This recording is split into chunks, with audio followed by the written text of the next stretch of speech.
Assalamualaikum warahmatullahi wabarakatuh. Selamat malam, semoga semuanya selalu mendapatkan anugerah dari Allah Subhanahu wa taala, terutama anugerah kesehatan dan kemauan. Baik, pada kesempatan kali ini kita akan membicarakan tentang perencanaan bimbingan konseling ya, sebagai salah satu fungsi dari manajemen bimbingan konseling. Nah, setidaknya ini ada beberapa agenda yang akan dibicarakan. Ada pengertian perencanaan BK, tujuannya sampai dengan kriteria efektivitas perencanaan BK. Nah, kita mulai saja. Yang pertama, batasan atau definisi dari perencanaan bimbingan konseling. Jadi yang disebut dengan perencanaan bimbingan konseling adalah proses merencanakan kegiatan-kegiatan pelayanan bimbingan konseling. Ini yang utama. Nah, proses ini dilakukan dalam rangka apa? Dalam rangka untuk mencapai tujuan yang telah ditetapkan. Khususnya adalah dalam rangka untuk membantu peserta didik agar bisa berkembang secara optimal dan mandiri. Ini perencanaan bimbingan konseling. Jadi perencanaan itu sebagai proses merencanakannya. Nah, karena proses merencanakan, maka hasilnya atau produknya adalah perencanaan program bimbingan konseling atau sering juga disebut sebagai program bimbingan konseling. Ini yang pertama. Nah, yang kemudian kedua adalah tujuan dari perencanaan bimbingan konseling. Tujuannya adalah menentukan strategi tindakan untuk bisa mencapai tujuan layanan bimbingan konseling ya. Jadi ada tujuan layanan bimbingan konseling akan berbeda dengan tujuan dari perencanaan bimbingan konseling. Nah, prinsipnya ini ada akurat, valid, dan inline. Akurat itu artinya data-data yang dijadikan sebagai bahan untuk menyusun perencanaan itu diperoleh secara cermat sekaligus valid. Valid di sini berarti dijamin kebenarannya ya, dan inline ini berarti antar komponen yang ada di dalam perencanaan bimbingan konseling itu saling bersesuaian. Selanjutnya, manfaat perencanaan bimbingan konseling. Ada beberapa manfaat ya yang bisa diambil ya. Yang pertama ini adalah dengan adanya perencanaan bimbingan konseling, maka langkah-langkah kegiatan bimbingan konseling menjadi semakin terarah. Kalau terarah maka juga akan semakin jelas. Di sisi lain, ternyata dengan adanya perencanaan bimbingan konseling, maka setiap konselor itu kemudian akan menyadari apa yang menjadi peranan dan tugasnya.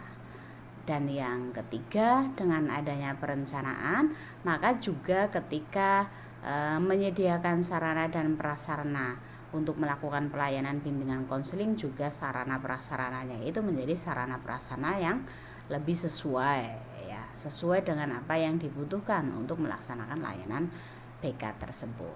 Nah, yang keempat, pelaksanaan BK-nya juga menjadi lebih teratur dan memadai. Bahkan yang kelima ini memungkinkan lebih eratnya komunikasi dan kolaborasi dari berbagai pihak yang ada di dalam konteks kegiatan bimbingan konseling, baik dari unitnya maupun dalam konteks sekolahnya, bahkan bisa dengan pihak luar ya, pihak luar sekolah. Yang keenam adalah adanya kejelasan kegiatan-kegiatan pelayanan bimbingan konseling ya, di antara sekian banyak jenis pelayanan yang lain.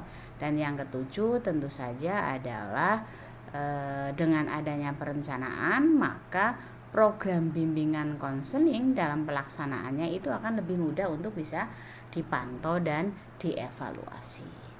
Ini manfaat perencanaan bimbingan konseling. Nah, yang berikutnya ini berkaitan dengan tahapan awal ketika mau membuat perencanaan bimbingan konseling adalah melakukan analisis kebutuhan bimbingan konseling. Tapi apa yang dimaksud dengan analisis kebutuhan bimbingan konseling?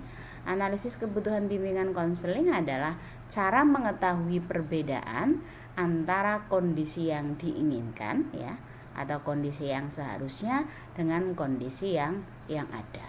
Atau dengan kata lain ya, cara mengetahui adanya masalah konseling.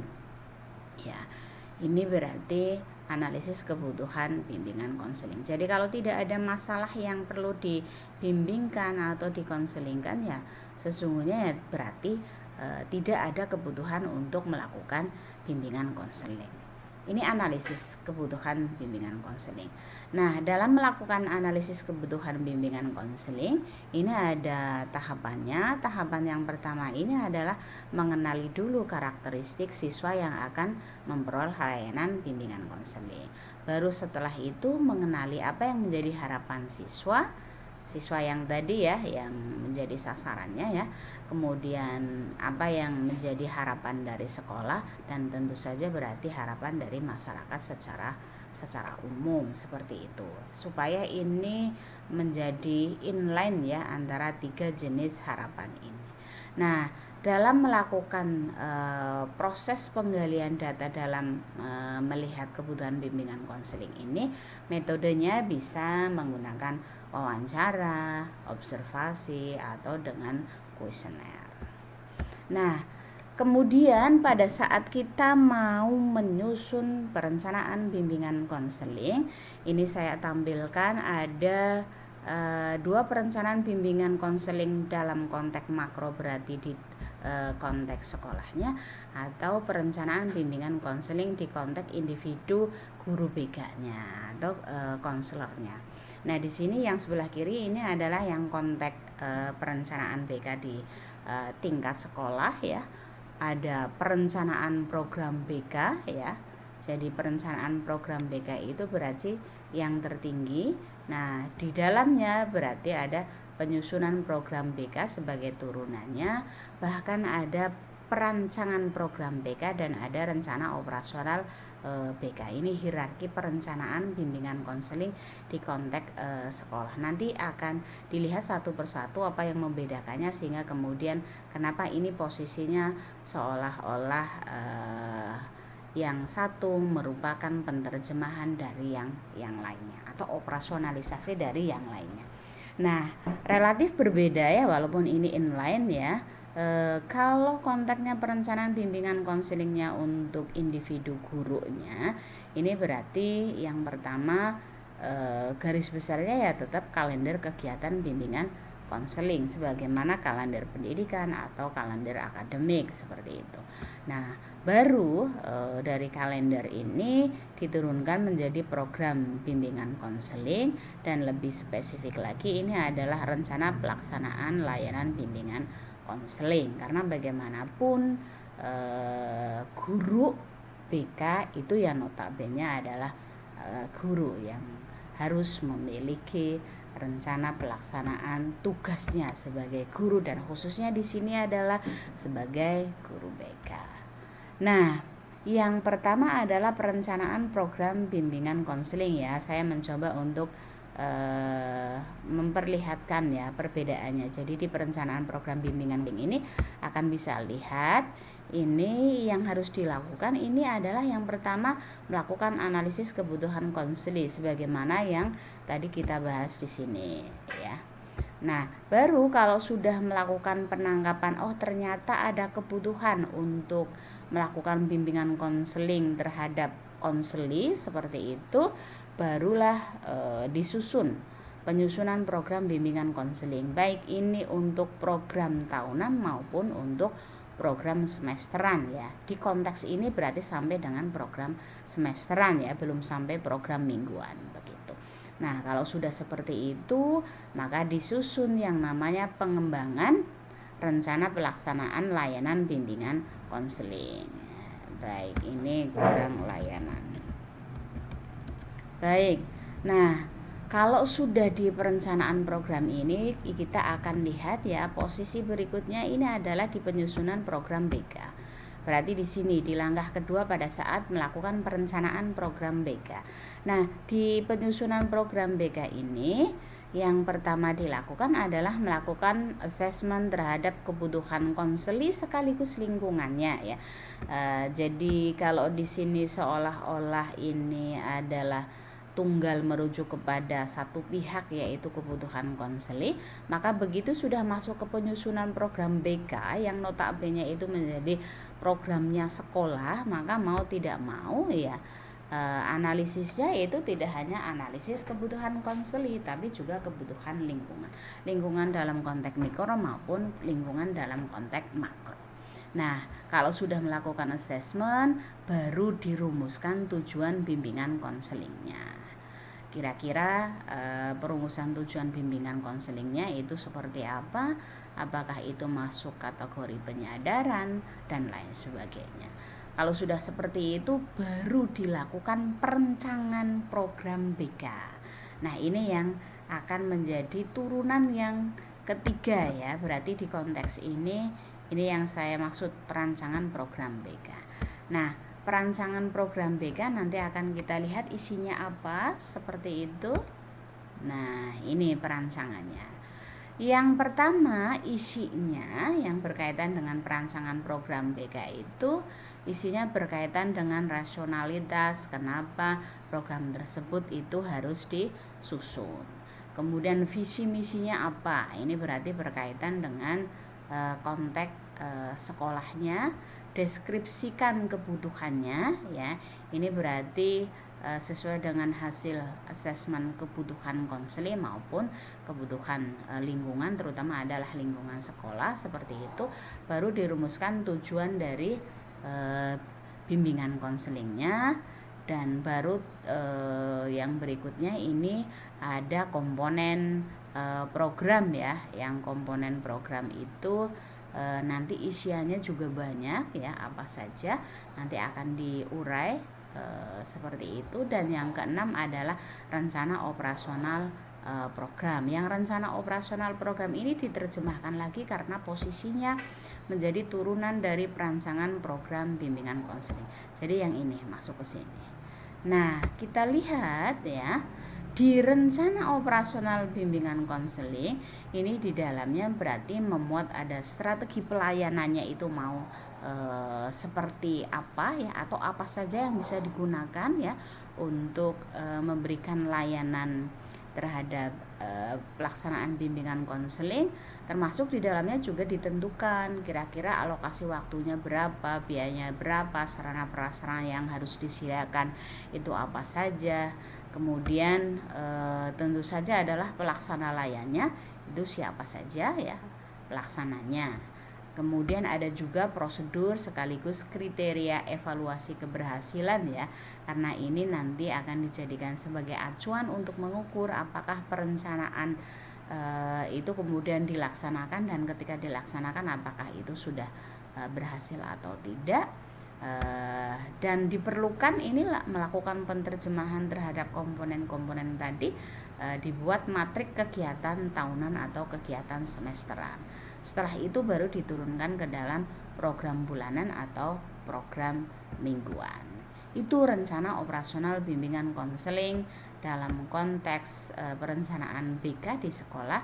Ini berarti yang bawah itu adalah rencana operasional bimbingan konseling.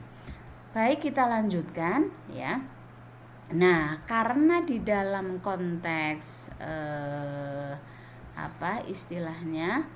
perencanaan program itu ternyata juga setelah ada penyusunan program BK yang tadi di konteks sekolah itu ada tahunan dan semesteran ya, yang kemudian diturunkan lagi dalam rencana operasional itu turun menjadi program bulanan dan mingguan, maka ada pengembangan rencana pelaksanaan layanan BK yang ini nanti akan menjadi bagian dari kewajiban setiap individu yang ada di dalam sekolah tersebut, khususnya yang berperan sebagai guru BK. Nah, kita lihat dulu komponen rencana pelaksanaan layanan bimbingan konselingnya ya. Yang pertama adalah identitas ya. Identitas ini berkaitan dengan kira-kira bidang bimbingannya itu apa. Nanti ada 6 bidang, kemudian ada topik layanannya, itu berarti berkaitan dengan topik apa. Kemudian sasarannya ini berarti merujuk kepada kelasnya, semesternya, waktu pertemuannya itu berarti merujuk kepada jam dan lain sebagainya, berapa kali begitu. Nah, kemudian ada rumusan kompetensi yang akan dicapai, kemudian ada indikator pencapaian kompetensi ya, seperti RPS pada umumnya, cuma ini kan lebih fokus kepada rencana pelaksanaan layanan BK-nya. Demikian juga ada tujuan pelayanannya, ada materi, metodenya juga ada, kemudian kegiatan pelayanannya ya. Kegiatan pelayanan ini berarti kalau di konteks pembelajaran secara umum itu ya, langkah-langkah kegiatan pembelajaran. Di sini ada pendahuluan, ada transisi, ada kegiatan inti, dan ada kegiatan penutup. Baru kemudian ada komponen penilaian hasil belajar atau hasil pelayanan ya dalam konteks ini, dan juga ada sumber belajar. Nanti akan diperlihatkan secara sekilas ya tentang wujud dari RPLBK ya, seperti itu secara mandiri ya. Baik, nah dari komponen yang banyak tersebut sebenarnya itu akan kelihatan langkah-langkah pengembangan RPLBK-nya ya, sebagaimana komponen ini. Cuma ini dibikin menjadi sebuah kegiatan atau langkah-langkah. Yang pertama, merumuskan identitas RPLBK. Tadi berarti ngomong identitas. Merumuskan kompetensi berarti ini tentang komponen kompetensi. Demikian seterusnya, mulai dari merumuskan indikator keberhasilan dan tujuan pelayanan, menentukan alokasi waktu berapa jam pertemuan kali berapa begitu ya, menentukan materi layanan BK-nya, metodenya, pelaksanaannya, kemudian sumber belajarnya, sampai merencanakan penilaian. Demikian langkah-langkah pengembangan RPLBK sebagai bagian dari perencanaan bimbingan konseling yang ada di dalam konteks individu guru ya, guru bimbingan konseling. Nah, karena di dalam RPLBK itu tadi disebutkan ada bidang bimbingan ya, seperti itu ya, di sini ya ada bidang bimbingan. Nah, maka perlu disampaikan juga bahwa sebenarnya kalau ngomong tentang program BK ya, di sini, nah ini program BK ya, di tahap perencanaan itu kan berarti ada tahapan penyusunan program BK yang bisa tahunan atau semesteran. Nah, di sini program BK itu ini yang nanti kalau dalam pelaksanaannya ini yang disebut membentuk pola pelaksanaan program BK itu yang disebut dengan 17 plus ya. Ini sebenarnya dari 6 ditambah 9 ditambah 5. 6 bidang, 6 kegiatan layanan, dan 5 kegiatan pendukung. 6 bidang yang dimaksudkan di sini yang harus tertuliskan di dalam RPLBK ini ada bidang bimbingan pribadi, bimbingan sosial, bimbingan belajar, bimbingan karir, bimbingan agama, bahkan bimbingan keluarga. Ini 6 bidang ya. Ini yang kalau di RPLBK ini harus dituliskan menjadi bagian dari identitas. Nah, 9 kegiatan ini adalah kegiatan layanan orientasi ya, terutama ini adalah bagi siswa yang baru ya. Kemudian layanan informasi, layanan penempatan, layanan penyaluran, layanan penguasaan konten pembelajaran, layanan konseling perorangan, layanan bimbingan kelompok, layanan konseling kelompok, layanan konsultasi, dan layanan media. Ini 9 layanan atau 9 kegiatan layanan. Baru yang komponen yang ketiga ya dari 17 plus atau dari program BK ini adalah 5 kegiatan pendukung. Di sini berarti ada aplikasi instrumentasi, himpunan data, kunjungan rumah, konferensi, kasus, alih tangan kasus. Oke, ini berarti menerjemahkan yang di komponen kedua dalam perencanaan program bimbingan konseling.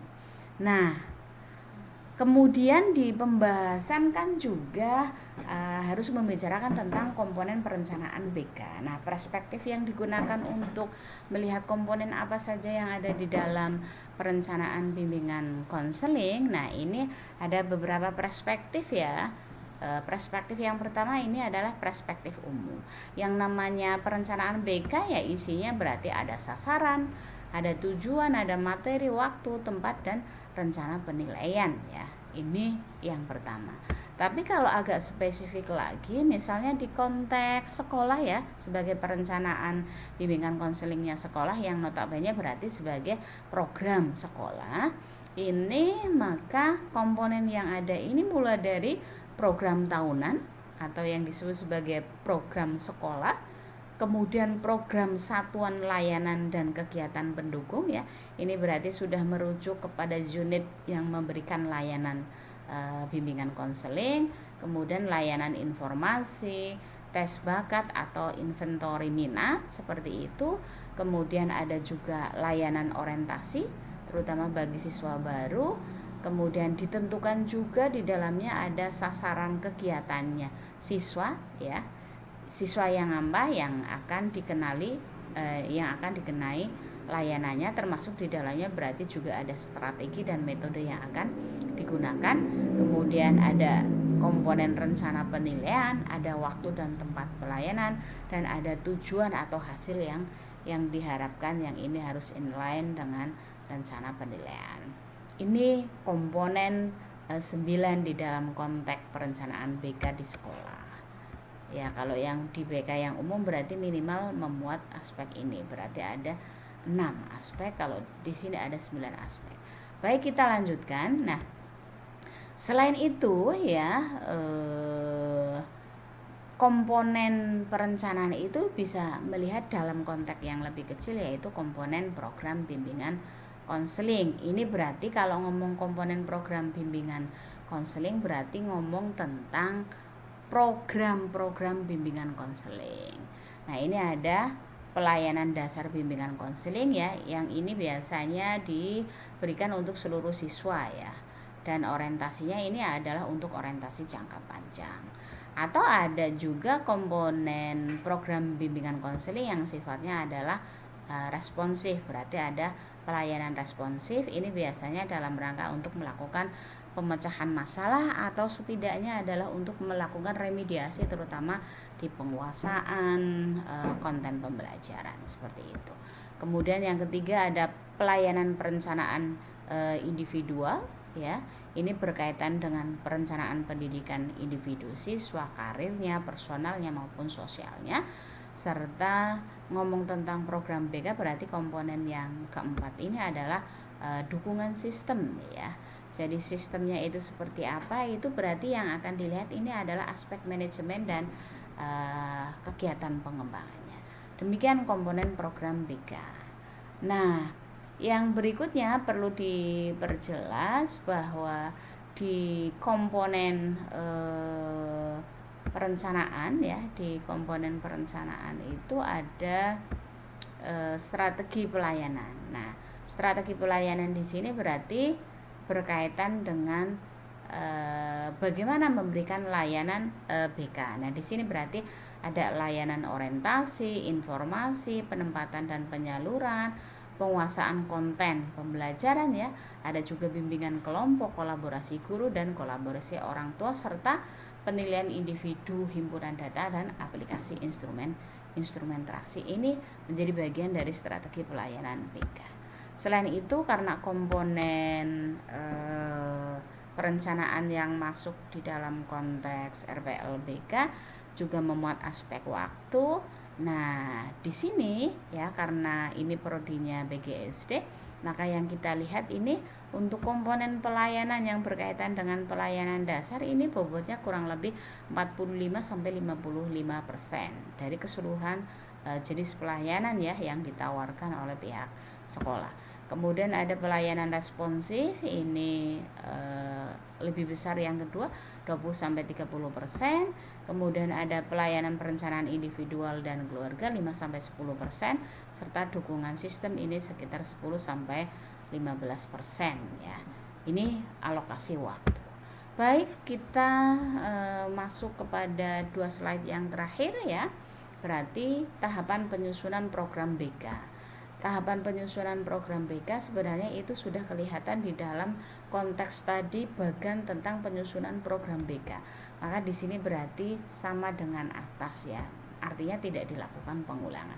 Nah, slide yang terakhir ini, kalau kita ingin mengetahui apakah perencanaan yang sudah disusun oleh pihak sekolah atau oleh unit layanan bimbingan konseling itu sudah efektif atau tidak, maka kita bisa melihat kriteria efektivitas perencanaan bimbingan konseling. Tapi kita lihat dulu pengertian efektivitas di sini berarti derajat ketercapaian tujuan layanan bimbingan konseling. Yang notabene tujuan BK ini ya secara garis besar ada 3 ya, penyadaran, akomodasi atau tindakan. Kalau penyadaran lebih kepada tujuannya untuk membangun pengetahuan dan pemahaman konseli ya, terutama berkaitan dengan perilaku tertentu yang memang harus dikuasai oleh konseli. Maka kalau akomodasi ini lebih kepada untuk membangun pemaknaan maupun internalisasi, bahkan juga sebenarnya menjadikan perilaku baru itu harus dimiliki oleh si konseli ya, sebagai bagian dari kemampuan diri si konselinya. Dan yang ketiga adalah tindakan. Kalau tindakan ini berarti tujuannya adalah untuk mendorong konseli agar bisa melakukan tindakan nyata ya dalam konteks kesehariannya. Ini tujuannya. Nah, masing-masing nanti akan terderivasi seperti itu, tetapi ukurannya nanti adalah derajat ketercapaiannya, tapi kriterianya ya, kalau secara umum ini kan akan dilihat berapa secara kuantitatif tujuannya seperti apa, ada berapa, tercapai berapa, maka baru bisa ditentukan derajat efektivitasnya seperti itu. Nah, tapi di sini juga karena proses layanan itu menjadi bagian dari yang sifatnya lama ya, terutama di konselingnya seperti itu, maka kriterianya ini menjadi bisa diperluas ya. Jadi yang pertama di perencanaan bimbingan konseling tersebut apakah sudah sesuai dengan kebutuhan siswa, karena yang pertama harus diberi layanan kan si siswa yang notabene itu adalah sebagai konseling. Yang kedua harus berdasarkan kepada skala prioritas. Nah, skala prioritas ini disesuaikan dengan kebutuhan siswa dan kemampuan petugas. Walaupun kebutuhan siswanya itu tinggi, kalau kemampuan petugasnya itu rendah, ya berarti ini menjadi bukan menjadi bagian dari prioritas ya. Maka di sini kata kuncinya adalah skala prioritas. Kemudian yang ketiga kriterianya adalah berangsur-angsur. Artinya bahwa program yang dikembangkan itu dilakukan secara berangsur-angsur dengan melihat semua tenaga pendidikan dalam merencanakannya. Kemudian perencanaan itu juga harus ideal tapi juga realistis ya, seperti itu ya. Jadi bukan harga mati harus ideal, tetap harus menyesuaikan situasi dan kondisi, termasuk situasi di sini berarti kebutuhan siswa yang diimbangi dengan kemampuan petugas, termasuk di dalamnya sesungguhnya ya ketersediaan sarana prasarana. Yang berikutnya kriterianya adalah menyediakan fasilitas yang diperlukan disesuaikan dengan program pendidikan di lingkungan yang bersangkutan ya. Ini menjadi bagian dari skala prioritas maupun realistis tadi ya. Kemudian memberikan kemungkinan pelayanan kepada semua siswa. Sebaik-baiknya perencanaan bimbingan konseling ini mestinya melibatkan kepada semua siswa. Dan yang berikutnya kriterianya adalah memperlihatkan peranan penting dalam menghubungkan dan memadukan sekolah dan masyarakat, sehingga apa yang dimaui sekolah sesungguhnya inline dengan yang dimaui masyarakat, seperti itu. Baik, yang terakhir kriterianya adalah berlangsung sejalan dengan proses penilaian diri ya. Jadi perencanaan BK itu sejalan dengan penilaian diri. Nah, baik mengenai program itu sendiri maupun mengenai kemajuan dari siswa yang dibimbing, serta mengenai kemajuan pengetahuan, keterampilan, dan sikap dari para petugas pelaksananya. Jadi ini kriterianya banyak. Kalau kita ingin mengetahui efektif atau tidak, lihat kriteria ini melekat kepada perencanaan BK yang sudah disusun oleh sekolah maupun oleh guru BK atau tidak. Hamsamida. Terima kasih. Wassalamualaikum warahmatullahi wabarakatuh. Semoga bermanfaat.